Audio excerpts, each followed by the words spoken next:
Hey everyone, welcome to the channel. In today's video, I'm going to show you how to create a Toon shader in Blender, and this is the perfect style for anime characters and stylized games. So without wasting any time, let's jump straight into Blender. First of all, delete the default cube and add a new sphere. Any simple object will work for this tutorial. Also make sure that your render engine is set to Eevee because Toon shaders work best in real-time rendering. Drag this window above and change the tab to shader editor. By default, sphere is using principled BSDF, and on switching the shading mode to rendered, the sphere turns into grey. It is because there is no light source in this scene. Let's add a sunlight and change its strength to 5. Also you can change the light rotation according to your need. I think this might be okay for me.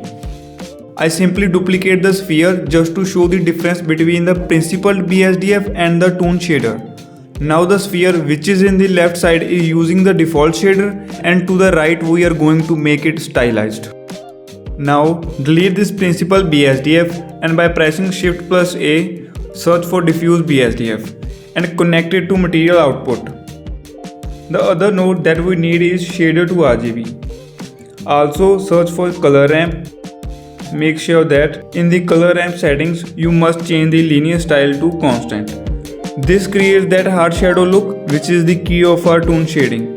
In last, I added a solid pink color to both spheres, and you can see the difference between our Toon shader and the principled BSDF. The sphere in the right is with hard shadow look which is ideal for anime.